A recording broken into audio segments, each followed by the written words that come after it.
오늘 아침에는 주로 요한계시록 13장과 14장에 집중할 예정입니다. 성경을 가지고 계시다면 저와 함께 따라오시면서 요한계시록 13장을 펴시면 좋겠습니다. 오늘은 이 특별한 장에서 함께 시간을 시작할 것이고 세 천사의 기별을 따라 여정을 떠날 예정입니다. 시작에 앞서 여러분 모두 고개를 숙이고 저와 함께 하늘 아버지의 임재를 초청하는 기도를 드리길 부탁드립니다. 함께 기도하겠습니다. 사랑하는 하늘 아버지, 우리가 이곳에서 자유롭게 예배드릴 수 있게 해주셔서 감사합니다. 아버지, 이 안식일이 가능하도록 해주신 교회의 지도자들 사이크스 목사님과 윌 형제님께도 감사드립니다. 주님, 오늘 성령께서 우리 가운데 강력하게 임하시길 기도합니다. 주님, 설교자의 말이 아닌 예수님의 음성을 우리 마음에 들려주소서. 세상의 모든 소리를 잠잠케 하시고 오직 주님만 바라보게 하소서. 지난 한 주간의 모든 근심과 걱정을 내려놓게 하소서. 아버지, 그 자리에 헤아릴 수 없는 평안으로 채워주소서. 주님, 저를 통해 그리고 저를 대신하여 말씀하여 주옵소서. 제가 전하는 말씀이 주님의 보좌로부터 나와 듣는 모든 이의 마음과 생각에 의의 열매를 맺게 하소서. 예수님의 이름으로 겸손히 기도드립니다. 아멘.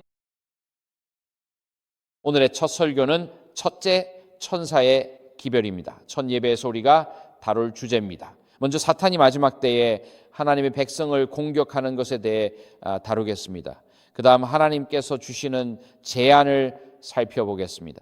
하나님께서는 세상과 특히 하나님의 백성에게 가해지는 마지막 때의 공격에 어떻게 대응하실까요? 그리고 오늘은 특별히 그 첫 번째에 대해 다루게 됩니다. 첫째, 천사의 기별입니다. 그리고 다음 두 번의 예배에서는 나머지 두 천사의 기별을 살펴보겠습니다. 최근 뉴스에서 애플스타인 파일을 보셨나요? 온통 여기저기서 나오고 있죠. 그리고 시간이 지날수록 우리가 얼마나 더 깊은 타락의 나락으로 빠지고 있는지 깨닫게 됩니다. 이것은 단순히 아동 인신매매만의 문제가 아닙니다. 이제는 아동 희생과 아이들을 먹고 그들의 피를 마시는 일에 대해서도 이야기하고 있습니다. 그리고 우리 세상의 엘리트들이 그 피를 마시기 전에 아이들의 혈액 속 아드레날린 수치를 높이기 위해 고문하는 일에 대해서도 이야기하고 있습니다. 그리고 제가 앱스타인 파일에 대한 여러 뉴스 보도를 살펴보면서 가장 충격을 받은 점은 오늘날 우리 세상에는 자신의 타락한 욕망에 아무런 제약도 두지 않는 글로벌 엘리트 계층이 존재한다는 사실입니다. 이들은 사실상 자신을 사탄과 그의 지배에 내맡겼으며 우리가 지금 이야기하고 있는 이들은 세계 최고의 은행 소유주와 은행가들, 세계 정상급 정치인들, 가장 영향력 있는 미디어 재벌들, 소셜미디어 거물들, 대기업 산업계의 거인들 등입니다.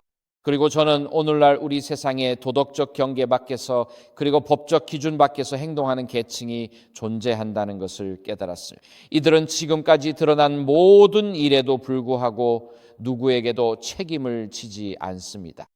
아무도 아무리 끔찍한 범죄가 드러나도 체포되거나 기소될 것 같지 않습니다. 현대사회 엘리트들 사이에서 사탄이 직접 활동하고 있음을 깨닫게 됩니다.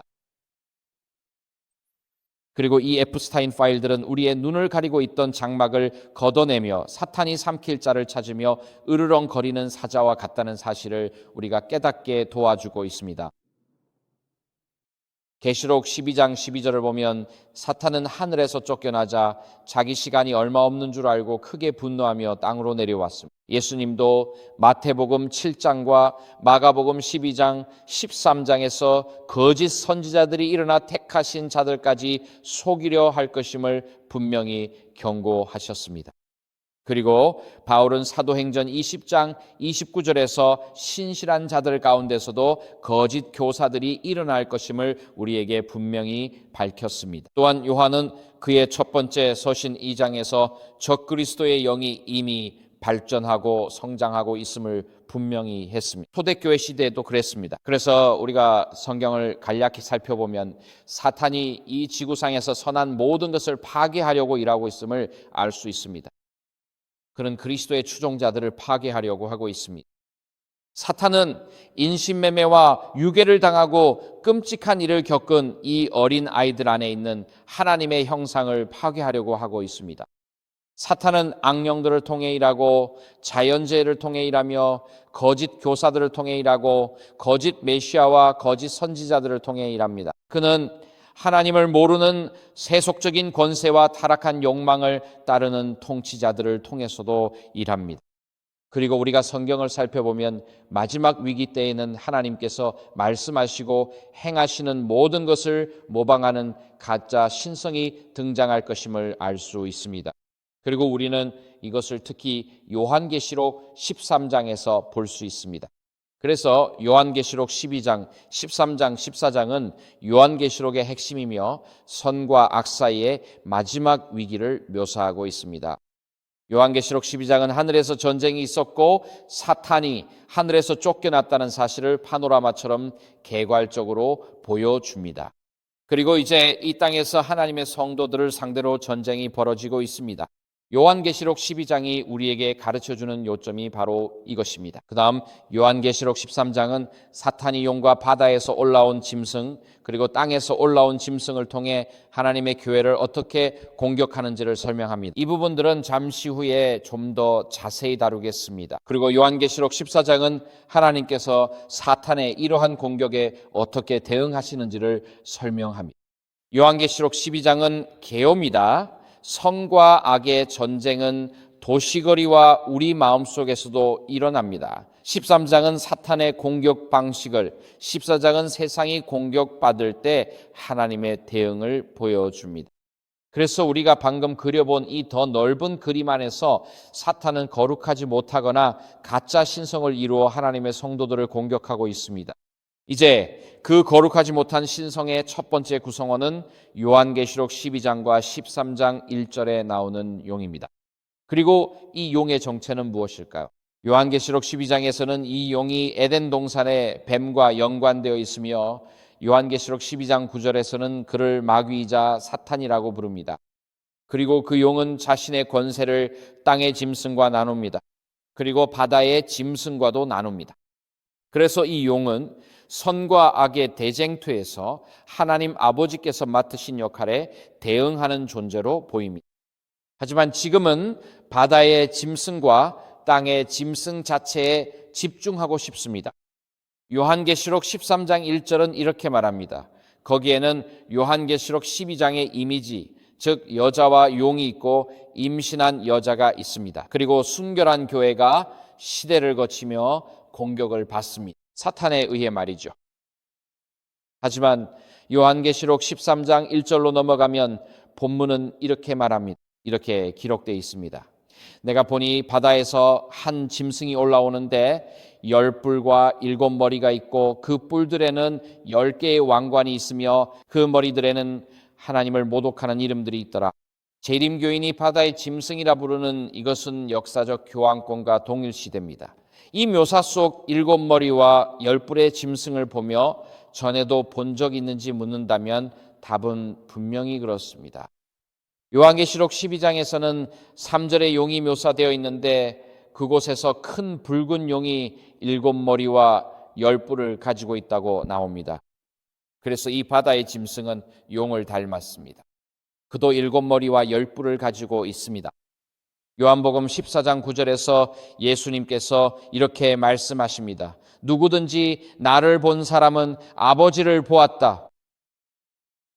그래서 우리가 바다의 짐승을 볼 때 바다의 짐승이 용을 닮았다는 것을 알 수 있는데 이는 그리스도께서 하늘에 계신 아버지를 닮은 것과 같은 방식입니다. 그리스도를 보면 아버지를 본 것입니다. 바다의 짐승을 보면 용을 본 것입니다. 둘 다 7머리와 10뿔을 가지고 있습니다. 그래서 여기서 우리는 이 바다의 짐승이 그리스도를 모방한 가짜임을 알 수 있는 단서를 발견할 수 있습니다. 마치 용이 하나님 아버지의 반대 역할을 하듯이 사탄이 하나님과의 대쟁투에서 하나님을 대적하는 것과 같습니다. 요한계시록 13장 2절은 이렇게 이어집니다. 내가 본 그 짐승은 표범과 같고 그 발은 곰의 발 같으며 그 입은 사자의 입 같더라. 용이 자기의 능력과 보좌와 큰 권세를 그 짐승에게 주었습니다. 이 구절은 바다 짐승이 용에게 권세를 받았음을 의미합니다. 이는 마태복음 28장 18절에서 예수님이 가르치신 내용을 떠올리게 합니다. 예수님은 하늘과 땅의 모든 권세를 아버지께 받으셨다고 말씀하셨습니다. 마찬가지로 바다 짐승도 용으로부터 권세를 받습니다. 만약 용이 하나님 아버지를 모방한 존재라면 바다의 짐승은 점점 더 예수 그리스도 자신을 모방하는 존재로 보입니다. 이 불경한 삼위일체가 마지막 때에 하나님의 성도들을 공격합니다. 다음 구절인 요한계시록 13장 3절은 이렇게 말합니다. 그중 하나의 머리가 죽임을 당한 것처럼 보였으나 그 치명적인 상처가 나았습니다.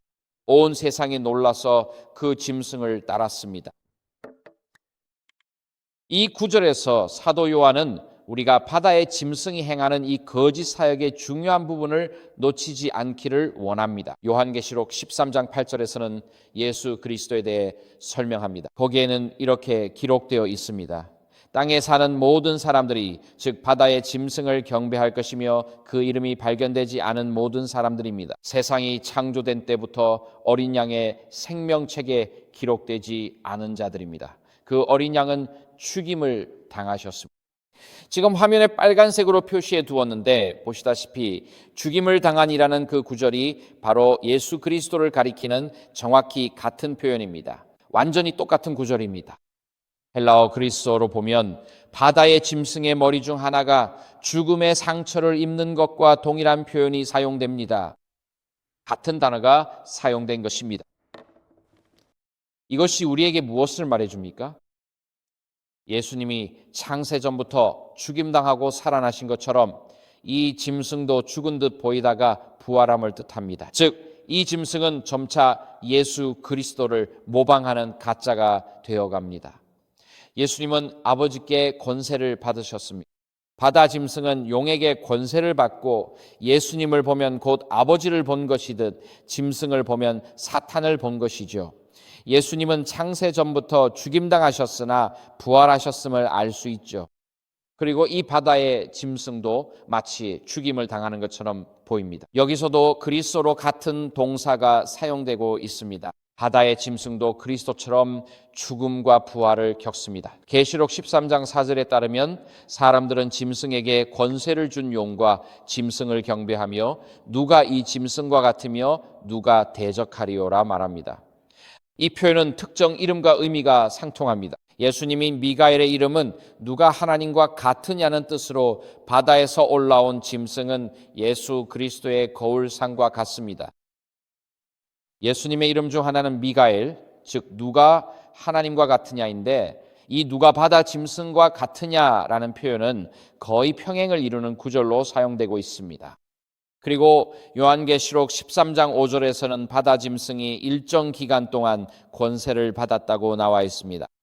요한계시록 13장 5절에 이렇게 나와 있습니다. 이 바다 짐승은 교만하고 신성모독적인 말을 하는 입을 받았고 권세를 행사하도록 허락받았습니다. 얼마 동안입니까? 42개월입니다. 이제 우리는 재림교인으로서 이 42개월을 해석하는 주요한 방법이 1260일의 기간, 즉 한때, 두때, 반때에 해당한다는 것을 이해하고 있습니다. 그리고 538년부터 1798년까지의 교황권의 1260일이 있습니다.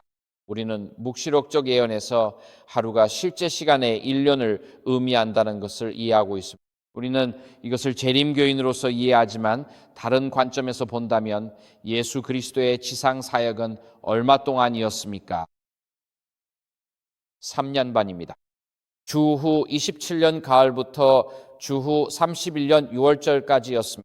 이것은 3년 반의 기간입니다. 그리고 이 바다에서 올라온 짐승은 용으로부터 권세를 받는데 이는 예수님께서 아버지로부터 권세를 받으신 것과 같습니다.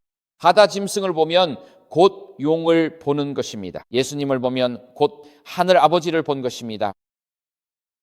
그리스도의 이름 중 하나는 하나님과 같으신 분인데 바다 짐승에 대한 이 표현은 용과 같으신 자가 누구냐입니다. 이 짐승에게도 예수님께서 세상의 기초가 놓일 때부터 죽임을 당하셨고 부활하신 것처럼 이 바다 짐승도 마치 죽임을 당하는 것처럼 보입니다. 그리고 이제 우리는 예수님께서 지구에서 실제로 42개월 동안 사역하셨다는 것을 알게 됩니다. 이 바다 짐승도 42개월 동안 권세를 받아 세상을 다스릴 시간이 주어집니다. 즉 용이 성부의 모조라면 바다 짐승은 성자의 모조입니다.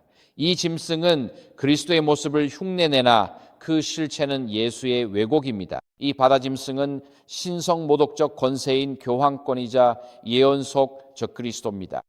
그래서 적그리스도가 여러 면에서 나사렛 예수와 닮은 것은 당연합니다. 이제 11절에서 우리는 바다 짐승이 아닌 땅에서 올라오는 짐승을 다룹니다. 성경은 기록합니다. 내가 봄에 또 다른 짐승이 땅에서 올라오니 그 짐승은 어린 양처럼 두 뿔이 있었으나 용처럼 말하였습니다. 이제 요한계시록에서 어린 양이라는 단어는 29번 등장합니다. 요한계시록에서 어린 양이라는 단어가 29번 등장하는데 그중 28번은 예수 그리스도를 가리킵니다. 요한계시록에서 어린 양이라는 단어가 예수 그리스도를 가리키지 않는 유일한 경우가 있습니다. 그것이 바로 요한계시록 13장 11절에 나오는 어린 양처럼 두 뿔이 있으나 용처럼 말하는 이 땅의 짐승입니다. 그리고 저는 종종 스스로에게 물었습니다. 제가 알기로는 어린 양에게는 뿔이 없습니다. 어린 양에게는 뿔이 없습니다. 그래서 이 존재에는 뭔가 이상한 점이 있습니다. 저희 삼촌은 아일랜드에 있는 가족 농장에서 양을 키우곤 하셨습니다. 그리고 새끼 양이 태어나는 시기에는 양우리로 가게 됩니다. 그때 많은 작은 새끼 양들이 태어납니다. 제가 말씀드릴 수 있는 건 어린 양들은 정말 귀여운 동물이라는 겁니다. 그들에게는 사실 뿔이 없습니다. 하지만 이 짐승은 예수 그리스도와 매우 비슷해 보입니다. 그렇다면 왜 우리는 이 땅의 짐승이 성령을 모방한 것이라고 말할까요? 요한복음 14장 16절에서 예수님은 성령께서 또 다른 위로자로 오실 것이라고 약속하셨습니다. 그리스어에는 또 다른이라는 단어가 두 가지 있습니다. 하나가 헤테로스인데 우리가 이성애자, 헤테로섹슈얼라는 단어를 여기서 가져옵니다. 헤테로스라는 단어는 또 다른 것이지만 다른 종류라는 뜻입니다. 남녀는 다른 종류라 이성애자라 부르지만 요한복음 14장 16절에서 예수님은 알론이란 단어를 쓰셨습니다. 이는 종류는 같으나 다른 것을 뜻하며 예수님이 첫 번째, 성령님이 두 번째 위로자라는 의미입니다. 하지만 예수님께서 제자들과 함께 계시지 않는다면 성령님을 보내셔서 제자들과 함께 하시게 하실 것입니다.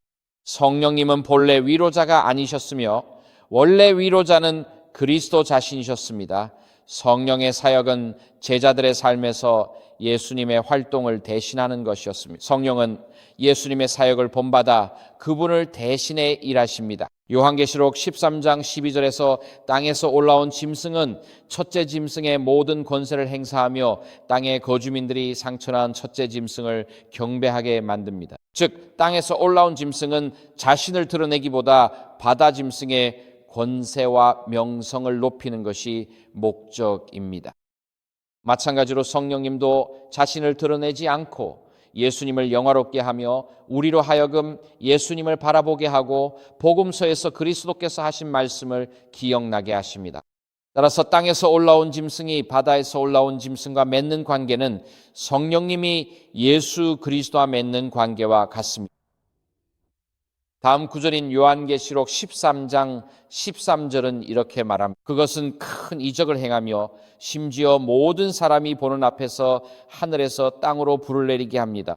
이제 우리는 스스로에게 묻습니다. 성령께서 하늘에서 불을 내리신 적이 있었나요? 네, 있었습니다. 사도행전 2장 오순절 때입니다. 불의 혀 같은 것이 그 다락방에서 기도하던 제자들의 머리 위에 임했습니다. 그리고 그것은 그때까지 성령께서 행하신 가장 위대하고 강력한 일이었습니다. 그래서 여기 요한계시록 13장 3절에서 땅의 짐승이 하늘에서 불을 내리는 것을 말할 때 이것은 성령께서 오순절에 하신 일을 모방한 가짜입니다. 성령께서 제자들의 머리 위에 불을 내리셨다면 이 땅의 짐승은 모든 사람이 보는 앞에서 하늘에서 땅으로 불을 내리게 합니다. 그리고 우리는 스스로에게 묻습니다. 이것이 가능한 일일까요? 저는 여러 해 동안 여러 나라에서 선교사로 일해왔고 이 점을 말씀드릴 수 있습니다. 서아프리카에는 실제로 하늘에서 불을 내릴 수 있는 주술사들이 있습니다. 이것은 실제입니다. 주술사들은 이들은 오컬트와 너무 깊이 연결되어 있어서 단순히 물리적인 세계만 보는 것이 아니라 영적인 세계도 볼 수 있는 사람들입니다. 열왕기하 5장에서 게하시가 나타나 도단성을 둘러싼 아람 군대를 보게 됩니다. 엘리사가 나타나고 게하시는 두려워합니다. 그가 보는 것은 오직 자신들을 공격하러 오는 아람 군대뿐입니다. 엘리사가 기도했습니다. 주여, 그의 눈을 열어 우리 편히 적들보다 많음을 보게 하소서. 그러자 주께서 종의 눈을 여셨고 그는 산에 불말과 불병거가 가득함을 보았습니다. 그 이야기를 기억하시나요? 이제 엘리사는 오 주여 내 눈을 열어 내가 보게 하소서라고 말하지 않았습니다. 엘리사는 그의 눈을 열어 그가 보게 하소서라고 말했습니다. 즉 엘리사는 그 불말과 불병거가 그곳에 있다는 것을 이미 알고 있었습니다. 그는 알았지만 종은 볼 수 없었습니다. 저희는 AFM과 사역 중이었는데 그들은 이런 말을 하곤 했습니다. 선교사가 마을에 오면 샤먼이 힘을 과시하려 번개로 선교사를 치려 한다는 거였죠. 그때 유럽 출신 젊은 여성이 있었습니다. 그녀는 매우 세속적인 배경에서 왔습니다. 그녀는 재림교인이었습니다. 그녀가 부두교 본고장 배냉에 처음 도착했을 때 샤먼이 하늘에서 번개를 부른다는 말을 믿지 못했습니다. 그러자 선임 선교사가 오늘 밤 귀갓길에 당신을 위해 기도할게요 라고 말했죠. 그녀가 마을 집으로 걷던 중 번개가 그녀 양옆 15m 지점에 내리쳤지만 젊은 여성은 무사했습니다. 그러므로 하늘에서 불을 내리는 능력은 사탄적인 능력입니다. 엘리야가 갈멜산에 있을 때 시험을 해보자고 말했죠. 열왕기상 18장입니다. 그는 말했습니다. 바알의 선지자들이 하늘에서 불을 내리게 하라. 만약 바알이 불을 내리면 그가 하나님이 되고 나는 여호와께 불을 내려달라고 구할 것이다. 만약 여호와께서 불을 내리시면 여호와가 하나님이 되실 것이다. 사람들은 말도 안 되는 시험이라며 불가능하다고 했지만 사실은 전혀 아니었죠. 사람들은 좋은 시험이군 지켜보자고 했습니다. 바알의 능력을 알고 있었으니까요. 그들은 이것이 실제로 일어날 수 있다는 것을 알고 있었습니다. 사람들은 그건 터무니없는 시험이야 라고 말하지 않았습니다. 가령 지명위원회나 이사회가 누가 수석 장로가 될지 결정하지 못했다고 가정해 봅시다. 그래서 우리는 교회 앞에 서서 이렇게 말하는 겁니다. 이 장로가 하늘에서 불이 내려와 이 빵 덩어리를 태우게 해달라고 기도해보자. 이 장로가 기도해 불을 내리는 자를 수석 장로로 정합시다. 다들 황당한 방식이라 하겠지만요. 동의하지 않으세요? 엘리야가 하늘에서 불을 내리는 이가 하나님이다라고 했을 때 모두가 그게 좋은 시험이라고 했습니다. 왜냐하면 그들은 어둠의 세력의 힘을 알고 있었기 때문입니다. 그리고 그 힘들은 오늘날 우리 세상에도 존재합니다. 그리고 에프스타인 파일에서 우리는 우리나라의 엘리트들, 판사들, 소셜미디어 거물들, 산업계의 거인들, 정치인들, 은행가들이 사탄 숭배에 적극적으로 가담하고 있다는 것을 보고 있습니다. 우리의 엘리트들이 사탄 숭배에 가담하고 그와 함께 수많은 인명피해가 발생해도 아무런 처벌 없이 넘어간다면 이 나라는 기독교 국가가 아닙니다. 그래서 이 땅의 짐승, 즉 미국을 상징하는 이 존재가 이 구절에서 사탄의 힘을 가지고 있음을 볼 수 있습니다. 에프스타인 파일 공개로 우리 엘리트들이 사탄과 매우 긴밀히 연결된 점이 드러나고 있습니다. 왜 사탄은 땅의 짐승, 즉 성령을 모방하여 하늘에서 불을 내릴까요? 계시록 13장 14절에 그 이유가 나옵니다. 짐승이 행하도록 받은 표적 탓입니다. 바다 짐승을 대신해 땅의 모든 거주자를 속이죠. 핵심은 바로 속임수입니다. 사탄은 세상 사람들을 속이려고 합니다. 그는 저를 속이려고 합니다. 그는 여러분을 속이려고 합니다. 오늘 이 자리에 계신 분들 중 인터넷에서 AI 영상이 급증하는 것을 눈치채신 분 계신가요? 네, 정말 그럴듯해 보이는 AI 영상들을 보고 계신가요? 그리고 이게 진짜인지 가짜인지 생각하기 전에 정말 오랫동안 고민하게 되죠. 정말 그렇습니다. 유괴범들도 마찬가지입니다. 그들은 AI로 인터넷에 목소리를 수집해 여러분에게 전화를 겁니다. 바로 그때 배우자로 생각되는 사람이 특정 계좌로 송금을 부탁하는 전화를 받게 되는 겁니다. 혹은 나 유괴당했으니 여기로 돈 좀 보내줘라고 말합니다. 그건 AI가 만든 본인 목소리인데 가족 목소리로 들리죠. 요즘은 정말 정교해지고 있습니다. 이제는 누가 내 얼굴을 보고 직접 말하지 않는 이상 아무것도 믿지 않을 겁니다. 왜 이렇게 속임수가 많은 걸까요? 사탄의 성도 미혹은 성경적 사실입니다. 하지만 또한 무엇을 믿을 수 있는지 모른다면 결국 아무것도 믿지 않게 된다는 뜻이죠. 모든 게 거짓이라 생각하면 결국 어디에도 헌신하지 못합니다. 그래서 사탄은 믿음과 신뢰를 약화시키려 세상의 수많은 속임수를 퍼뜨리는 거죠.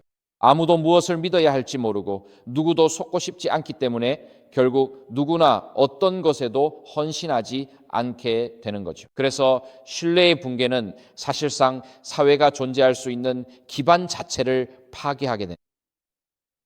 여기서 우리는 사탄의 마지막 속임수를 보게 됩니다. 그가 하나님의 성도들을 공격하는 방식은 위조와 속임수 그리고 강요를 통해 하나님의 택하신 자들마저도 속이려는 것입니다. 그래서 우리가 만약에 지금까지 살펴본 내용을 요약하자면 화면에 보이는 이 작은 도표는 마지막 위기 때 하나님의 택하신 자들을 속이려는 가짜 신격이 존재한다는 것을 보여줍니다. 한편으로는 사탄의 가짜 출현이 있습니다. 데살로니가 후서 2장에서 우리는 사탄의 출현, 곧 악한 자의 파루시아에 대해 읽게 되며 그는 그리스도의 나타나심에 의해 멸망당할 것입니다. 여기서도 같은 명사 파루시아가 사용됩니다. 그래서 사탄은 그리스도의 재림을 위조하려 할 것이고 화면 오른쪽에는 예수 그리스도의 진짜 나타나심에 대한 가짜가 있게 될 것입니다. 우리는 사탄이 새 타락한 천사를 통해 인류에게 가짜 메시지를 전하는 것을 봅니다. 요한계시록 16장 마지막 7재앙 중 6번째에서 우리는 사탄이 4명 그리고 3명의 타락한 영들 즉 귀신들과 함께 보낸다는 것을 읽게 됩니다. 그들의 메시지는 세상의 나라들을 모아 전능하신 하나님과 싸우게 하는 것입니다. 그래서 하나님께서는 새 천사를 보내어 사람들을 참된 하나님 예배로 부르시고 사탄은 3명의 악령을 보내어 나라들을 모아 하나님과 싸우게 합니다. 여기까지 이해하고 계신가요?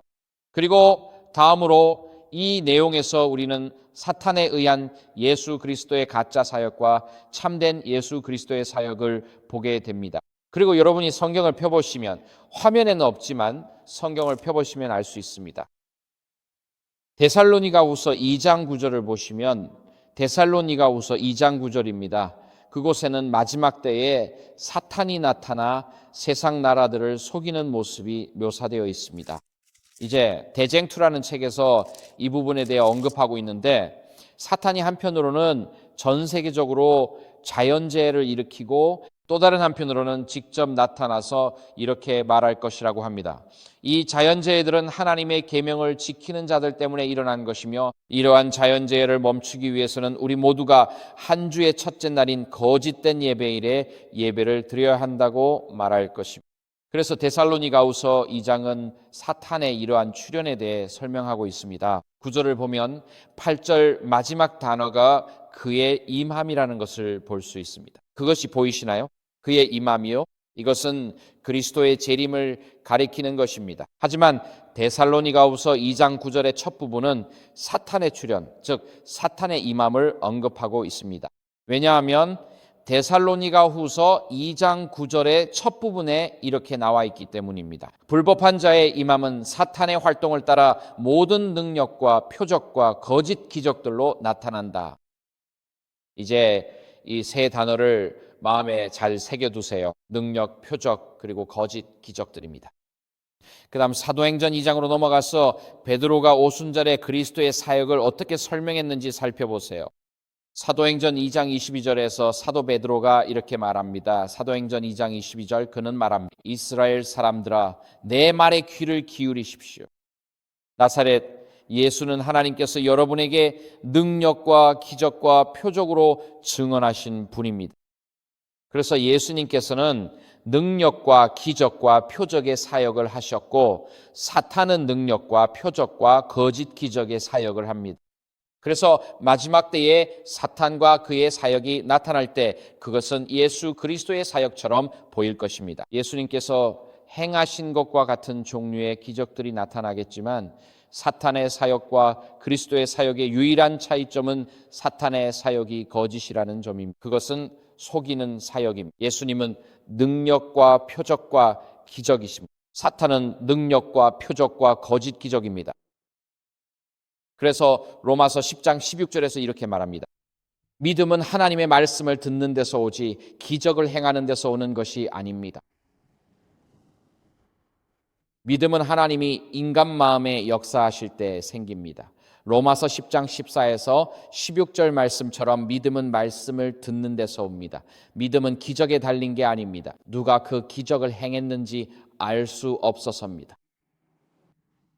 선교사들이 인도로 가서 누군가가 내 아이가 죽어가고 있습니다. 제 아이를 위해 기도해 주시겠어요? 라고 말할 때가 있습니다. 제가 AFM에 있었을 때 우리 선교사들에게 했던 말은 그런 경우에 자동적으로 그 아이를 위해 기도하지 말라는 것이었습니다. 가족에게 이렇게 물어보세요.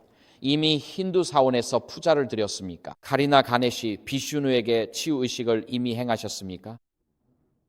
네, 했습니다. 그럼 아이를 위해 기도하지 않겠어요? 우리 하나님은 질투의 하나님이며 영광을 누구와도 나누지 않으십니다. 둘 다 기도해서 아이가 낳으면 누가 영광을 받겠습니까? 사탄은 마지막 때에 거짓 이적을 행하며 그리스도의 사역을 모방합니다. 그러니 기적에 믿음을 두지 마십시오. 당장 하나님의 역사가 보이지 않아도 믿음을 잃지 마십시오. 가족이 아플 때 치유의 기적이 없어도 믿음을 버릴 이유는 아닙니다. 믿음은 물리적 기적에 근거하지 않으니까요. 그래서 여기에는 사탄이 예수 그리스도의 사역을 모방한 가짜 사역이 있고 복음서에는 예수 그리스도의 참된 사역이 있습니다. 요한계시록 13장에는 사탄, 땅의 짐승, 바다의 짐승으로 이루어진 가짜 삼위일체가 있고 성경에는 참된 하나님이 계십니다. 요한계시록 13장 1절에는 아버지의 가짜가 있습니다. 그것이 바로 사탄 곧 용이며 이것이 우리의 하늘 아버지를 모방한 가짜입니다. 바다의 짐승은 하나님 곧 아들 예수 그리스도를 모방한 가짜이고 땅의 짐승은 성령을 모방한 가짜입니다. 그리고 요엘 2장과 스가랴 10장에서 우리가 간구해야 했던 늦은 비, 그 늦은 비 역시 마찬가지입니다. 그 늦은 비는 예수님께서 다시 오시기 전에 추수를 완성하게 할 것이지만 마지막 때에는 바다의 짐승이 하늘에서 불을 내리는 사탄의 가짜가 있을 것입니다. 그러니 마지막 때에는 자신의 눈으로 본 증거를 믿지 마십시오. CNN이나 폭스뉴스에 나온다고 꼭 진실은 아니죠. 인터넷 글이 다 사실은 아닙니다. 조지 워싱턴은 유언장에서 미국에 경고했습니다. 그는 모든 것을 믿지 말라 했죠.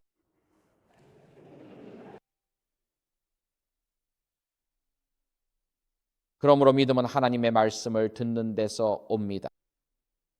그리고 우리를 영원한 생명에서 빼앗으려는 이 마지막 속임수들을 견뎌내려면 우리는 각자 하나님의 말씀 안에서 시간을 보내야 합니다. 우리가 오늘 재림교인으로서 혹은 부모님이나 배우자 때문에 아니면 배우자를 찾으려고 이 자리에 계신 게 아니길 바랍니다. 저도 잘 모르겠지만요.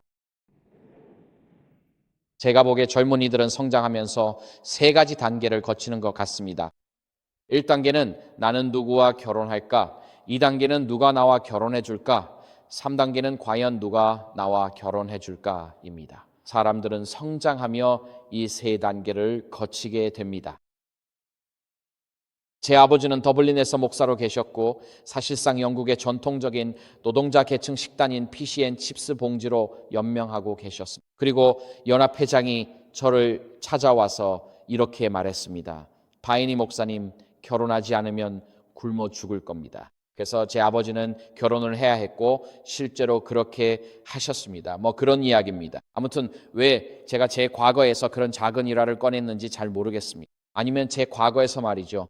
하지만 여기서 중요한 점은 이 세상에 하나님의 택하신 자들까지도 속이려는 미혹이 다가오고 있다는 것입니다. 그 말은 사탄이 여러분을 목표로 삼고 있다는 뜻입니다. 그리고 사탄이 여러분에게서 빼앗으려는 것은 바로 영생의 선물입니다. 사실 16살 때는 인생이 영원히 계속될 것처럼 느껴집니다. 18살이 되어도 인생이 끝없이 이어질 것 같죠. 하지만 30살쯤 되어 몸이 조금씩 예전 같지 않다는 걸 느끼기 시작하면 인생이 생각보다 짧다는 걸 깨닫게 됩니다. 그러다 40이 되면 매년 정기적으로 받아야 하는 건강검진이 있다는 사실을 알게 됩니다. 그리고 50살이 되면 의사가 이렇게 말하죠. 바인 형제님, 이제 때가 됐으니 몇 년마다 꼭 받아야 하는 검사가 있습니다. 그러면서 병원에 가는 게 점점 두려워지기 시작합니다. 왜냐하면 의사는 계속 형제님 이제 때가 됐습니다 라고 말하니까요. 이제 이런저런 시술이나 검사를 시작해야 할 때라는 것. 이제 PSA 수치나 그때그때 필요한 것들을 모니터링해야 한다고 말합니다. 그리고 나이가 들수록 인생이 얼마나 빨리 지나가는지 더 빨리 깨닫게 됩니다. 시편 기자는 이렇게 말합니다. 우리에게 우리의 날이 짧음을 알게 하사 지혜를 얻게 하소서. 시간이 짧다는 것을 깨닫게 되면 우리는 더 이상 물질적인 것을 추구하지 않고 하늘의 지혜를 구하게 됩니다. 인생에는 전환점이 있습니다. 젊은이들은 아직 그 지혜를 완전히 갖추지 못했습니다. 하지만 인생을 살아가다 보면, 그리고 제 아내와 저는, 제 아들은 30에 태어나 20살 때 전신이었죠. 그때 지난 세월이 무색하다 느꼈습니다. 아이를 키우면 시간이 배속으로 흐르듯 순식간에 지나가네요. 돌아보면 그 시절을 되찾고 싶다는 생각뿐입니다. 그리고 여기서 중요한 점은 나이가 들수록 영원히 더욱 소중하게 느껴진다는 것입니다. 그리고 사탄이 여러분과 저에게서 빼앗으려 하는 것은 바로 영생이라는 선물입니다. 영생은 정말로 소중한 선물입니다. 우리의 상상을 초월합니다. 보거나 듣지 못하고 마음으로 상상조차 못한 것들을 하나님은 사랑하는 자들을 위해 준비하셨습니다. 하나님이 자녀를 위해 예비하신 것을 이미 잃은 사탄은 우리가 얻지 못하게 필사적으로 방해합니다. 그래서 우리가 사탄과 용, 바다짐승, 땅짐승의 공격을 볼 때 이들은 하나님 아버지, 하나님 아들, 그리고 하나님 성령을 모방한 가짜임을 알 수 있습니다. 우리는 압도적인 세력과 싸우는 전쟁을 하고 있다는 것을 깨닫게 됩니다. 그럼 하나님은 어떻게 대응하시며 마지막 시대에 무엇을 호소하실까요? 하나님께서는 이 마지막 속임수들에 대해 죽어가는 세상의 자비의 3가지 메시지로 응답하십니다. 죽어가는 세상의 자비로운 세 메시지 중 먼저 첫 번째를 보겠습니다. 다음 두 예배에서 나머지를 다룰 것이며, 첫 메시지는 요한계시록 14장 6, 7절입니다. 성경을 함께 읽으셔도 좋습니다. 이번 시즌 내내 우리는 주로 이 본문에 머물러 있을 것입니다. 하지만 계시록 14장 6, 7절은 말합니다. 또 보니 한 천사가 공중에 날아가며 영원한 복음을 가졌더라. 땅에 거하는 자들 곧 모든 나라와 족속과 방언과 백성에게 전하려 하더라. 그가 큰 음성으로 이르되 하나님을 두려워하며 그에게 영광을 돌리라.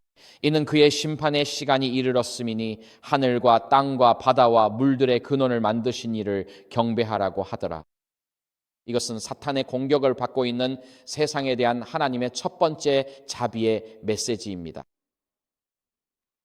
이것에 대해 우리는 무엇이라고 말할 수 있을까요? 이 예언은 1840년에서 44년 사이 우리가 지금 밀러 운동이라고 부르는 시기에 처음 성취되었습니다. 예수 그리스도의 지구 재림이 곧 임박했음을 알리는 위대한 재림 운동이 있었고 전 세계의 반응은 놀라웠습니다. 전 세계적으로 성경 예언에 대한 관심이 급증했고 사회의 상류층과 하류층을 막론하고 많은 지역에서 성경 공부 모임이 만들어졌습니다. 사람들은 예수 그리스도의 재림이 곧 이루어진다는 생각에 사로잡혔고 이는 많은 사람들의 삶에 깊고 긍정적인 영향을 미쳤습니다. 예수님이 영광 중에 실제로 다시 오신다는 사실 말입니다. 생명책에 기록된 자는 구원받고 그렇지 못한 자는 재림 때 멸망할 것입니다. 이것이 당신을 변화시키지 못한다면 무엇이 당신을 변화시키겠습니까? 하지만 예수님은 자기 백성을 위해 오셨고 누구든 생명책에 이름이 기록될 수 있고 하나님의 손길이 미치지 못할 사람은 아무도 없습니다. 그래서 첫째, 천사의 기별이 선포되었을 때 엄청난 반응이 일어났습니다. 첫째, 천사는 사탄, 바다 짐승, 어린 양 같은 짐승에 대한 하나님의 응답이며 이를 빨간색으로 표시하겠습니다. 저기 또 다른 천사가 하늘 한가운데를 날아가고 있습니다. 그래서 이 천사는 사탄과 그의 속임수에 대한 하나님의 응답이며 이것이 하나님 자신으로부터 오는 마지막 자비의 기별임을 나타냅니다. 그 천사는 하늘 한가운데를 날아가며 모든 나라와 족속과 언어와 백성에게 전하는 기별을 가지고 있습니다. 이제 13장에서는 바다 짐승, 즉 그리스도를 모방한 존재에 대해 읽게 되는데 거기에는 그가 성도들과 싸워 이길 수 있도록 허락받았다고 나와 있습니다. 그는 모든 족속과 백성과 언어와 나라 위에 권세를 받았습니다. 그래서 바다 짐승, 즉 교황권은 모든 족속과 나라와 언어와 백성 위에 권세를 가지고 있습니다. 이 네 가지입니다. 그리고 이에 대한 응답으로 하나님께서는 첫 번째 천사를 보내시는데 그 천사는 모든 족속과 나라와 언어와 백성에게 전할 기별을 가지고 있습니다. 즉 사탄이 손을 뻗친 곳마다 하나님의 이 기별이 전해질 것이라는 뜻입니다. 사탄의 소유로 여겨지는 어느 나라나 족속이라도 하나님께서는 그들을 위한 기별을 두셨습니다. 악이 닿은 곳마다 선도 또한 닿게 될 것입니다. 사탄의 주장들이 뿌리 내린 곳마다 하나님의 자비의 부르심도 들리게 될 것입니다. 마지막 때에는 아무도 잃어버림을 당하지 않을 것입니다. 하나님의 마지막 자비의 기별을 못 들어 멸망하는 일은 없을 것입니다. 아시다시피 과거 부시 대통령이 아동나고 방지법에 서명했습니다. 기억나시나요? 이것이 더 중요합니다. 이것은 하나님께서 주신 어느 민족도 소외되지 않는 운동입니다. 지구상에 하나님께서 구원받기를 원하지 않는 부족은 단 한 곳도 없어야 한다는 것입니다. 이는 모든 인종차별에 대한 경고입니다. 하나님은 모든 언어와 민족을 아끼십니다. 또한 세상의 어느 누구도 멸망하길 원치 않으십니다. 사탄이 손 뻗는 곳마다 하나님도 그 가정에 손을 내미십니다. 사탄이 여러분의 가정에 손을 뻗었다면 이 자비의 메시지는 여러분을 위한 것입니다. 깨어진 세상, 불의와 잔혹함이 가득한 세상에 악마의 활동이 있는 곳마다 하나님은 말씀하십니다. 내 자비는 사탄의 흔적이 있는 곳마다 다 그들도 내 음성을 들을 것이다. 하나님을 찬양합니다. 비록 오늘 우리 삶이 아무리 깨어져 있더라도 여러분이 이 자리에 계시기 때문입니다. 부분적으로는 단 한 가지, 바로 하나님께서 여러분을 위한 자비와 소망의 메시지를 가지고 계시다는 것을 듣기 위해서 사탄이 여러분의 가족에게 무엇을 했든 과거에 여러분의 민족에게 무엇을 했든 우리가 오늘 이 자리에 어떤 나라에서 왔든 사탄이 여러분의 결혼 생활이나 몸, 자녀들에게 무엇을 했든 상관없이 오늘 여러분을 향해 손을 내미시는 자비의 하나님이 계십니다. 그리고 이 자비의 메시지는 다른 누구도 아니라 바로 여러분을 위한 것입니다. 하나님의 눈에는 아무도 뒤에 남겨져서는 안 됩니다. 자비의 하나님을 섬길 수 있어 감사합니다. 이 마지막 자비의 메시지는 불신자나 사탄의 권세 아래 있는 자들만을 위한 것이 아닙니다. 사탄의 속임수에도 불구하고 이 메시지는 지구상 모든 일을 향합니다. 사탄의 기만이 퍼지는 것처럼 하나님의 마지막 자비도 온 세상에 전해집니다. 화이트 자매님께서 이에 대해 언급하시면서 이렇게 말씀하셨습니다. 자, 제가 두 본문을 나란히 놓았습니다. 보십시오. 바다에서 올라온 이 짐승은 성도들과 싸워 이길 권세와 만국을 다스릴 권세를 받았습니다. 하나님은 여러분을 잊지 않고 온 세상에 첫째 천사를 보내셨습니다. 그분은 여러분의 고난과 사탄의 행위를 모두 알고 계십니다. 여러분의 속임수와 민족의 저주를 다 아시는 하나님은 여전히 자비의 천사들을 보내십니다. 하나님은 자녀들의 고통을 다 아십니다. 그래서 화이트 자매는 증언 유권에서 인간의 어떤 고안도 이 일을 지체시켜선 안 된다고 말합니다. 우리가 오늘 이 자리에 있는 이유는 무엇일까요? 그것은 지난 2000년 동안 신실한 복음의 증인들이 예수님의 이야기를 전해왔기 때문입니다. 여러분은 북아프리카의 구레네 시몬을 떠올릴 수 있습니다. 또한 우리는 바나바가 인도로 갔다고 생각합니다. 우리는 요빠의 고넬료를 생각합니다. 우리는 로마의 바울을 떠올립니다. 또한 우리는 에티오피아 내시가 복음을 아프리카 중심부로 전했던 첫 세대를 생각합니다. 그리고 그 초기 그리스도의 사절들로부터 복음은 세대를 거쳐 전 세계로 퍼져 나갔습니다. 그리고 우리가 오늘 이 자리에 있는 것은 누군가가 어딘가에서 예수 그리스도의 메시지를 전해주었기 때문입니다. 저의 기도는 예수 그리스도의 메시지가 이 교회에서 우리로 끝나는 것이 아니라 이 교회를 통해 우리 이웃들에게까지 흘러가기를 바라는 것입니다. 그러므로 각계각층의 모든 사람들은 애틀랜타 전역을 뜻합니다. 하나님의 목적은 우리뿐만 아니라 애틀랜타의 모든 사람이 구원받는 것입니다. 그리고 구세주를 갈망하는 이 세상의 기쁜 소식을 전할 수 있다는 것은 우리의 특권입니다. 그래서 이 본문은 계속 이어집니다.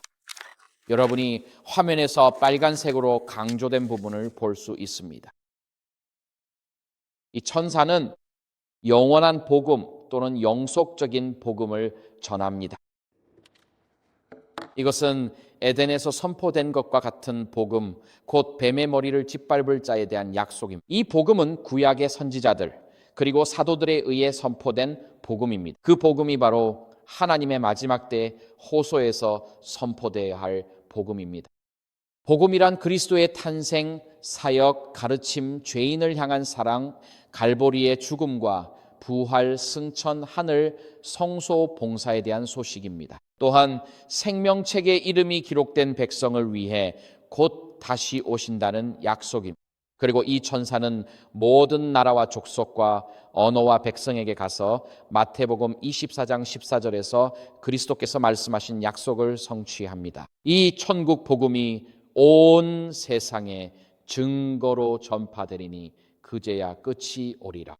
그러므로 첫째, 천사의 기별의 선포는 마태복음 14장 14절에서 예수님께서 하신 약속의 성취입니다.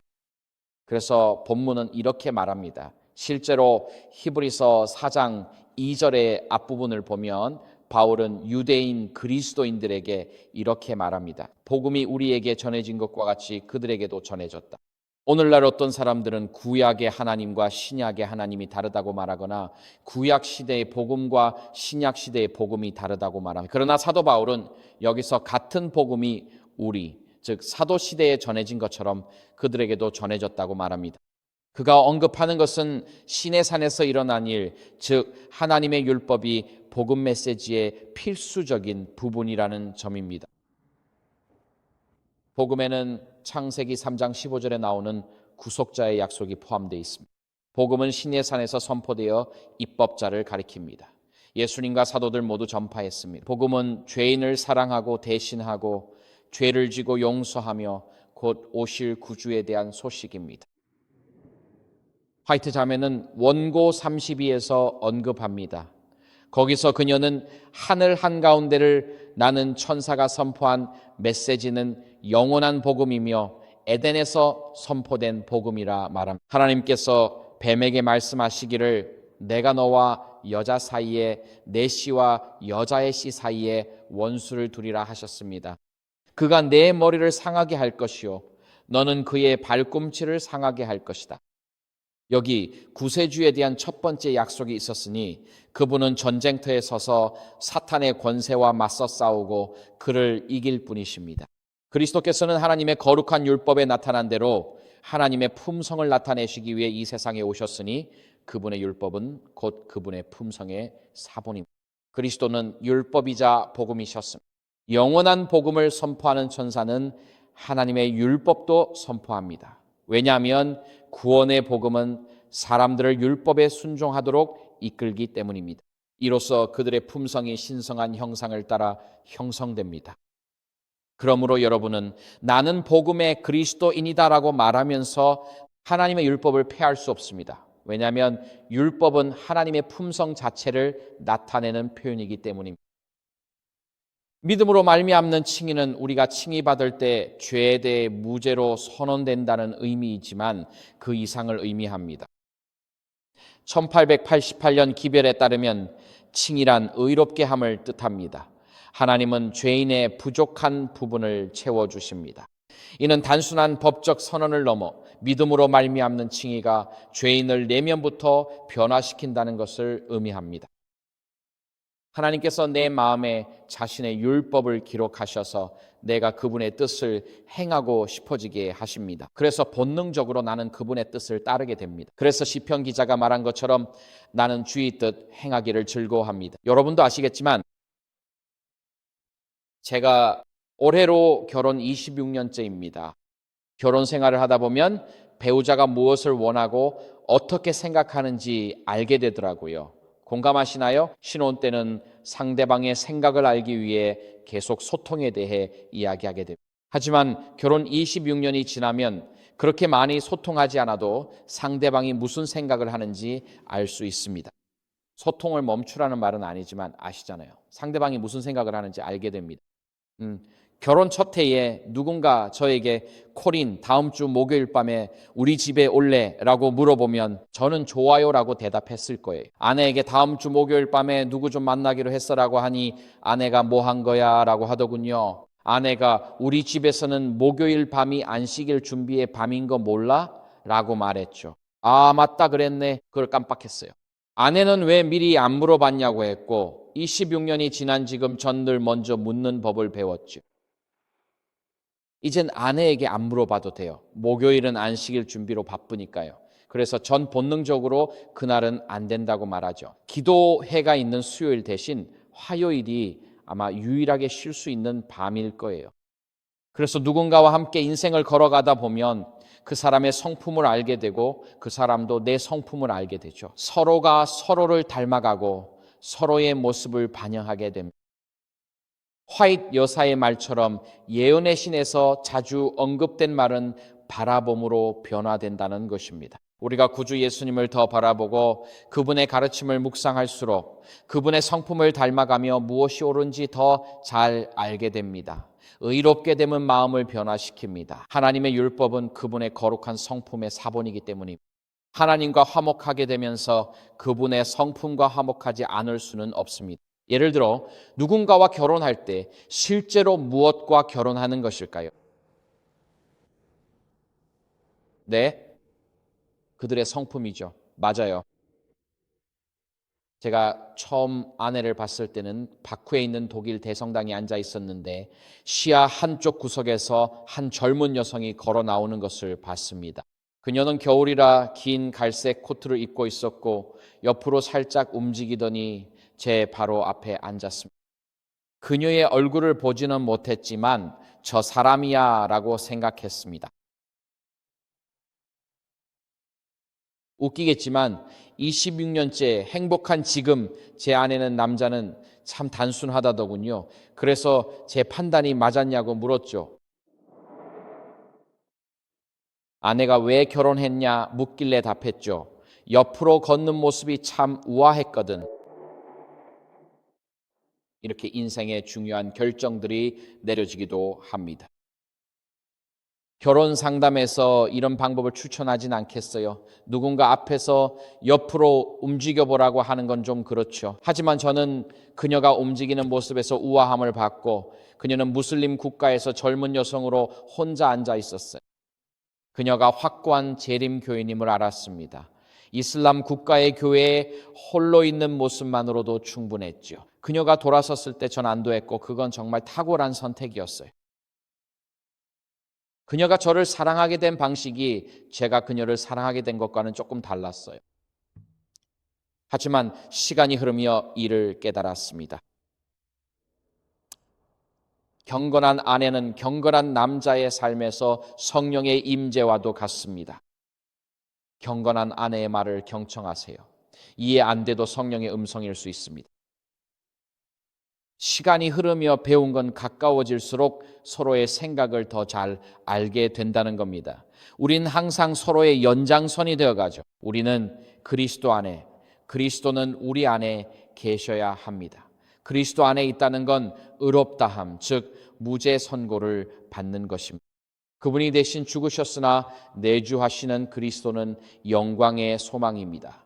그것이 그리스도께서 내면부터 저를 변화시키시기 때문입니다. 천사가 선포한 영원한 복음은 우리에게 하나님의 율법인 십계명 순종을 요구합니다.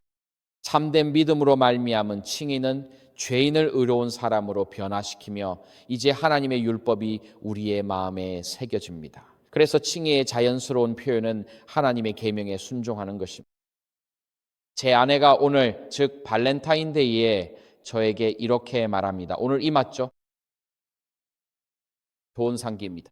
그러니까 이제 이걸 예시로 들지 않는 게 좋겠네요. 이게 인터넷에 올라가면 아내가 알게 될 테니까요. 그래서 아내 생일에 아내가 저에게 콜레드 이번 주에 생일을 기념해서 그냥 식사나 하러 가자고 말할 수도 있습니다. 그래서 저는 좋아라고 대답합니다. 이제 저는 아내가 어디에 가고 싶어 하는지 알고 있지만 만약 제가 가고 싶은 곳, 즉 타코벨에 가서 치즈빈 앤 라이스 브리토를 먹으러 간다면 그건 기대에 못 미치겠죠. 그렇지 않나요? 저는 아내가 어디를 좋아하는지 알지만 아내가 원하는 곳을 알면서도 그곳을 지나쳐 타코벨에 간다면 우리는 함께 식사를 하러 간 것이긴 하지만 사실 아내의 바람을 제대로 들어준 건 아니죠. 그리고 그리스도인으로서 우리는 하나님의 뜻을 알고 있으며 그 과정에서 지름길을 택해서는 안 됩니다. 저는 하나님의 뜻을 알지만 저는 다른 일을 하려고 합니다. 그리고 시간이 지나면 결혼관계, 결혼 언약 안에서 기쁨을 발견하게 됩니다. 남편으로서 저는 아내의 마음에 기쁨을 주는 데서 기쁨을 느낍니다. 그리고 아내가 엑스 레스토랑에 가고 싶어 한다면 저는 기꺼이 엑스 레스토랑에 갈 것입니다. 제가 정말 타코벨에 가고 싶더라도 우리는 엑스 레스토랑에 갈 것입니다. 마찬가지로 우리는 하늘의 신랑과 결혼 언약을 맺고 있으며 하늘의 신랑의 뜻을 존중하는 데서 기쁨을 찾습니다.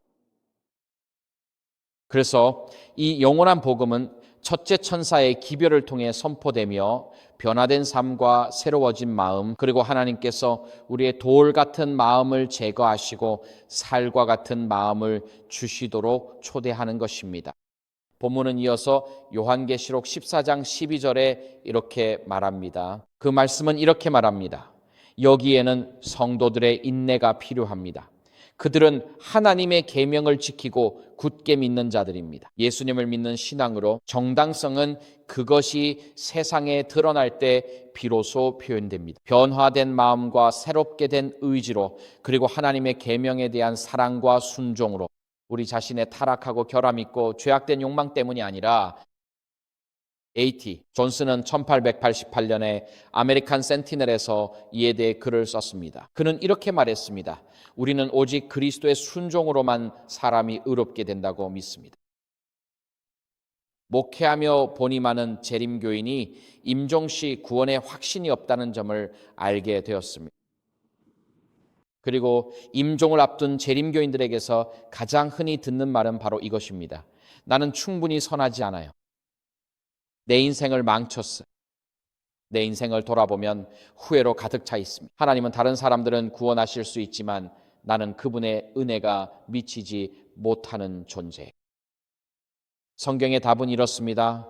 형제 자매여, 맞아요. 당신은 선하지 않고 이를 위해 할 수 있는 건 없습니다. 과거도 되돌릴 수 없죠. 한 사람의 죄로 모든 이에게 죽음이 온 것처럼 한 사람의 순종으로 모든 사람에게 생명과 의로움이 주어집니다. 여러분은 자신의 노력 대신 그리스도의 의로 구원받습니다. 재림교인들은 이 사실을 명심해야 합니다. 우리는 선행이나 안식일 준수, 식단이나 절제 여부로 구원받는 것이 아닙니다. 저는 식사 사이에는 엄격하게 식물성 식단을 지켜요. 알겠죠? 참고로 이건 농담입니다. 하지만 우리가 안식일 아침에 교회에 앉아있기 때문에 구원받는 것은 아닙니다. 우리가 신실하게 11조를 드린다고 해서 구원받는 것도 아닙니다. 그런 것들이 우리를 구원하진 않습니다. 이건 구원받은 삶의 표현일 뿐이죠. 하늘 아버지께 영광 돌리길 원했습니다. 하나님을 기쁘게 해 드립시다. 우리를 보며 의심 대신 내 아들이다라며 기뻐하시기를 바랍니다. 욥에게 하셨듯 동부 애틀랜타 애드벤트 호프 교회에 우리를 보며 자랑스러워하시길 원합니다. 아래층 성도들을 보았느냐? 그들은 매사에 의로우며 내면이 변화되어 의로운 자들이라고 하십시오. 사탄이 성도들 보셨나요? 그들 행동을 아십니까? 라고 말 못하게 합시다. 그들이 사적인 시간에 어떤 사람들인지 아십니까? 아니요, 우리는 하나님이 애틀랜타의 성도들을 보라고 말씀하시길 원합니다. 그들의 삶을 보십시오. 변화된 삶과 마음으로 각국에서 모여 이룬 공동체, 이것이 하나님이 우리에게 바라시는 모습입니다. 그래서 A.T. 존스는 계속해서 화면에 나오는 그리스도의 의가 하나님의 선물이라고 말합니다. 이것은 믿음으로 받아들이고 믿음으로 지켜집니다. 그리고 예수 그리스도를 믿는 믿음으로 말미암는 이 하나님의 의 외에는 어떤 사람에게도 유익이 되는 의는 없습니다. 이 의는 모든 믿는 자에게 임합니다. 저는 이에 대해 아멘, 또 아멘이라고 말합니다. 화이트 자매는 이를 증언을 위한 권면 92페이지에서 이렇게 설명했습니다. 그녀는 1888년의 복음 메시지에 대해 가장 귀중한 메시지라고 말하며 그것이 보증인에 대한 믿음을 통한 칭의를 제시했다고 말합니다. 그것은 사람들에게 그리스도의 의를 받아들이라고 초대했습니다. 이 의는 하나님의 모든 계명에 순종함으로 드러납니다. 그래서 내가 그리스도의 의를 받을 때 단지 그분의 의뿐만 아니라 단순히 믿는 것에 그치지 않고 예수님이 내 안에 거하시기를 구하게 됩니다. 제 힘으로 못하는 일을 그분이 해주시길 빕니다. 저는 기름진 해변처럼 청소팀의 손길이 절실합니다. 제 마음은 오물로 가득해 스스로 정결케 못합니다. 나는 스스로 약을 먹어 치료할 수 없다. 나는 스스로 심리적으로 치유할 수 없다. 자기계발서 5권을 읽는다고 해결되진 않습니다. 내가 못하는 일은 그리스도께 간구해야 한다. 내 안에 선한 일을 완성하시길 구하면 그분은 반드시 완성하리라 약속하셨다.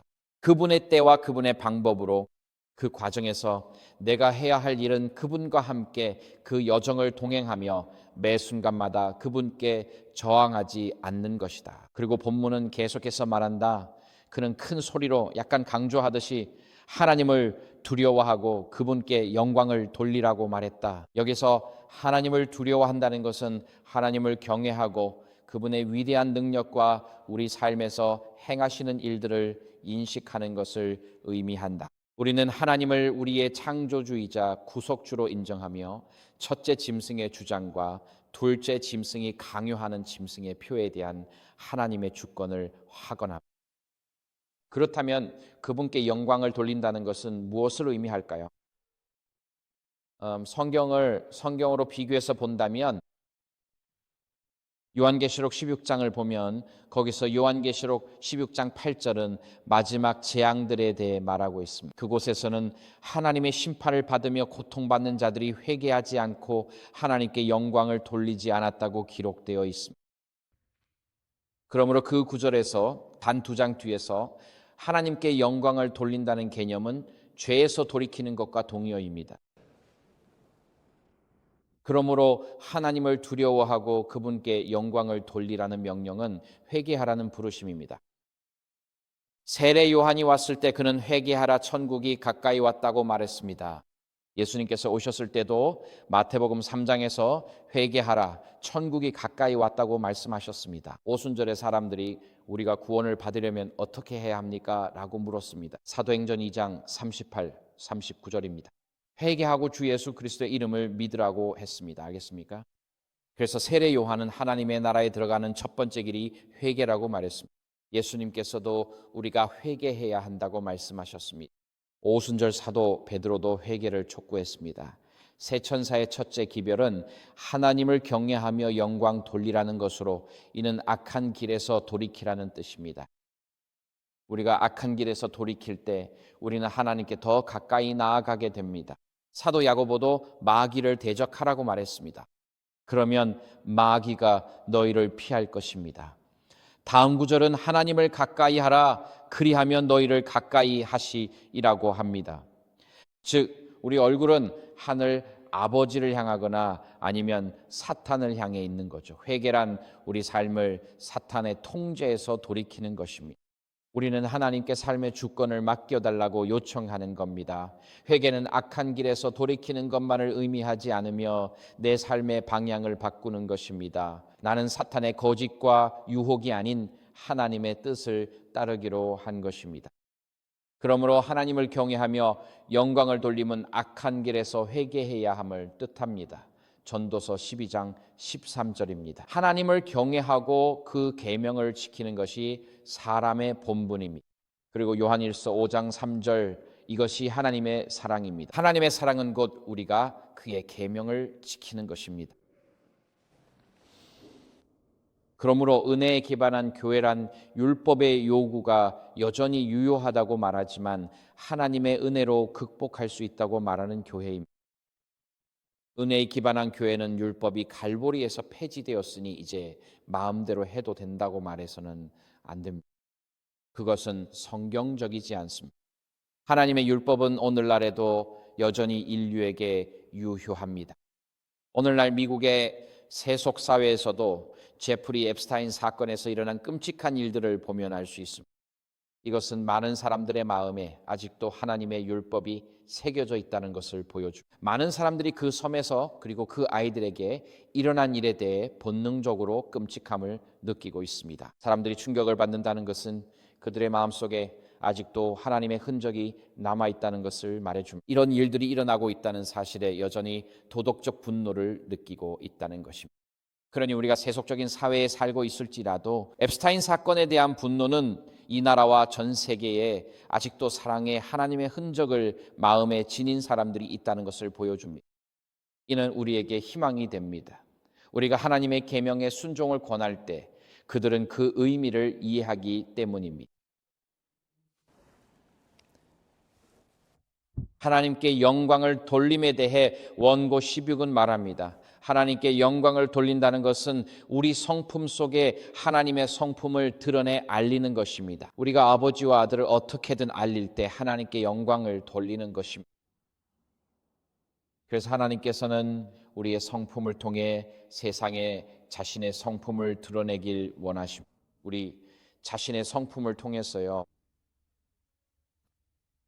아마도 예수님의 가르침 중 가장 어려운 건 너희 원수를 사랑하라는 말씀일 겁니다. 용서해도 앙심은 남을 겁니다. 날 해치면 똑같이 갚아줄 거예요. 하지만 예수님은 너희를 박해하는 자들을 위해 기도하고 너희를 악의적으로 이용하는 자들을 축복하라고 말씀하십니다. 너희 원수를 사랑하라. 이것이 기독교를 다른 모든 것과 구별되게 하는 점입니다. 수년 전 달라이 라마에게 기독교를 상징하는 이미지를 묻자 그는 갈보리가 아니라 예수님이 유다의 발을 씻기는 장면을 선택했습니다. 그는 저 그림에 기독교 신앙의 본질이 담겨 있습니다. 다른 어떤 신앙도 용서를 이만큼 높게 평가하지 않기 때문입니다 라고 했죠. 수년 전 두바이에서 미니치 프로그램을 진행하며 여러 사람과 3일 밤낮으로 대화했습니다. 대규모 무슬림 그룹과 함께 동맥경화증, 당뇨병, 뇌졸중, 암에 대해 이야기했습니다. 여러분은 칩 프로그램을 해본 적이 있나요? 그 프로그램에서 17번 항목이 아마 심장 건강이라고 불렸던 것 같습니다. 그리고 창립자인 닥터 한스딜 박사의 용서에 관한 명설교는 제가 중동에서 본 다른 모든 프로그램보다 더 큰 영향을 미쳤습니다. 왜냐하면 이슬람에는 용서라는 개념이 없기 때문에. 이슬람은 수치와 명예를 중시합니다. 당신이 나를 해치면 명예 회복을 위해 반드시 보복해야 합니다. 이는 결국 수세기 동안의 폭력의 악순환으로 이어집니다. 하지만 용서라는 개념은 공동체 전체를 폭력의 악순환에서 벗어나 자유롭게 해줍니다. 그래서 하나님께 영광 돌림은 우리 삶에서 하나님의 성품을 드러내 그분을 알리는 것입니다. 오늘 당신이 미워하는 사람이 있습니까? 나는 사랑하기 싫은 사람이 있습니다. 오늘 하나님이 용서하라 하시는 분이 바로 그 사람일 수 있습니다. 우리는 설교와 강연, 안식일 학교 발표를 아무리 많이 들어도 실제로 중요한 순간에는 우리 각자가 이렇게 물어야 합니다. 주님, 오늘 내가 용서해야 할 사람이 있습니까? 내 마음속의 분노를, 그 안에 고여있는 고름을 빼내주셔야 할 사람이 있습니다. 그 분노는 결국 뇌졸중이나 암, 그리고 마음의 완고함으로 이어질 것입니다. 육체적으로도 영적으로도 마찬가지입니다. 분노란 그런 영향을 미칩니다. 해결되지 않은 분노는 우울증과 인생의 수많은 문제로 이어집니다. 주님, 오늘 이 안식일 시간에 만약 주님의 성령께서 제게 말씀하신다면 자매 누구누구야, 형제 누구누구야, 네가 오늘 용서해야 할 사람이 내 인생에 있다고 하신다면 우리는 아주 조용해졌습니다. 오늘 그 사람을 용서하라고 권면합니다. 만약 주님, 오늘은 용서할 수 있을지 모르겠습니다 라고 한다면 적어도 이렇게 하십시오. 아침 저녁 기도할 때 무릎을 꿇고 자신을 위해 비는 축복을 그 사람을 위해서도 똑같이 하십시오. 그러면 하나님이 그에 대한 여러분의 마음을 변화시키실 것이고 여러분은 더 이상 과거의 포로가 되지 않을 것입니다. 모든 관계를 망치며 영혼을 굳게 만드는 쓴뿌리는 과거의 원한이 오늘날까지 독처럼 퍼지게 하기 때문입니다. 하나님께 영광을 돌린다는 것은 그분의 성품을 드러내어 그분을 알게 하는 것입니다. 재정뿐 아니라 영적으로도 빚 없는 교회가 되어야 합니다. 용서하며 이것이 우리 사이를 가로막지 않겠다고 말하는 삶을 사는 것입니다. 경계가 필요할 수 있습니다. 학대받았다면 용서해도 다신 오지 말라고 하세요. 이 역시 용서입니다. 상식이죠. 그래도 우린 용서하기로 선택할 수 있죠. 원수 갚는 것은 내게 있다고 주께서 말씀하십니다. 그분이 갚으실 것입니다. 오늘 우리는 로마서 12장에 나오는 것처럼 그들의 머리 위에 타는 숯불을 쏟을 수 있습니다. 하지만 용서와 경청을 통해 에프스타인의 사례를 보면 그의 조력자 중 상당수도 피해자였습니다. 다른 소녀들을 인신매매에 가담시킨 여성들 역시 학대 피해자였죠. 이런 경험은 사람을 원치 않게 변화시켜 절대 하지 않을 법한 일까지 하게 합니다. 일반적으로 상처받은 사람들이 다른 사람들에게 상처를 주는 법입니다. 그래서 저는 우리 대신 하나님께서 우리를 심판하신다는 사실이 기쁩니다. 하지만 하나님께서는 오늘 이 교회 이스트 애틀랜타에 있는 우리 교회를 부르셔서 우리 주변 세상에 하나님의 성품을 드러내고 보여주라고 하십니다. 하나님께 영광을 돌린다는 것은 하나님의 성품을 드러내어 그분을 알리게 되는 것입니다. 우리는 계속해서 읽어봅니다. 새 언약, 이것이 론 더필드가 말한 1888년 메시지의 핵심인데 새 언약은 하나님의 일방적인 약속이라고 합니다. 그분의 율법을 마음에 새기고 그리스도 안에서 영원한 구원을 선물로 주시는 것입니다. 옛 언약은 백성들의 헛된 순종의 약속으로 갈라디아서 2장 24절의 속박을 놨습니다. 새 언약 아래서는 우리의 약속이 아닌 순종케 하시는 하나님의 약속을 믿음으로 구원이 임합니다. 우린 그 약속을 못 지키지만 하나님은 거짓말을 못 하십니다. 그분 말씀은 곧 실현되기 때문이죠. 그분이 말씀하신 이 빛이 있었습니다. 그분이 말씀하신 이 땅이 생겼습니다. 그분의 말씀으로 위아래의 물이 생겼습니다. 믿음이란 하나님 말씀을 알고 의지하며 상상 못할 일도 우리를 위해 이루실 것을 신뢰하는 거죠. 그렇게 하나님을 믿으며 새 언약이 내 신실함에 달린 게 아니라고 할 때 그건 하나님이 내게 신실하심을 신뢰한다는 뜻입니다. 내 삶의 어두운 터널을 지나게 하는 건 그분의 신실하심입니다. 날마다 나를 그리스도의 형상으로 빚으시는 것 또한 그분의 신실하심이죠. 그분의 심판의 시간이 이르렀습니다. 첫째, 천사의 기별로 하나님을 경외하며 영광 돌리라. 심판 때가 왔습니다. 이미 시작된 인간의 운명을 결정짓는 재림전 심판입니다.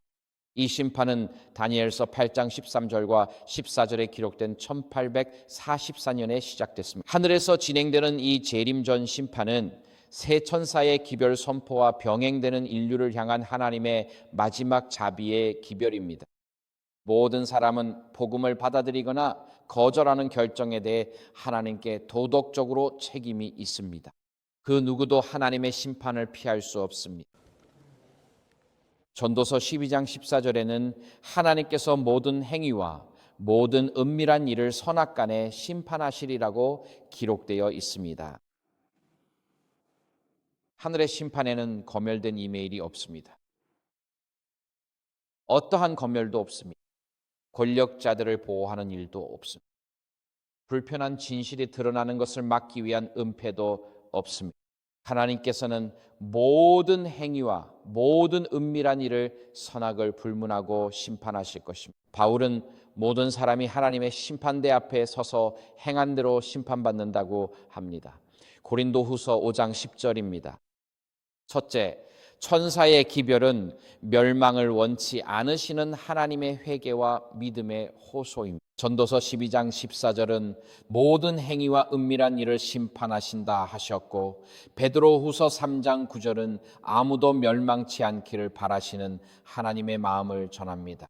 오히려 모두가 회개에 이르기를 바라십니다. 이것이 바로 기쁜 소식입니다.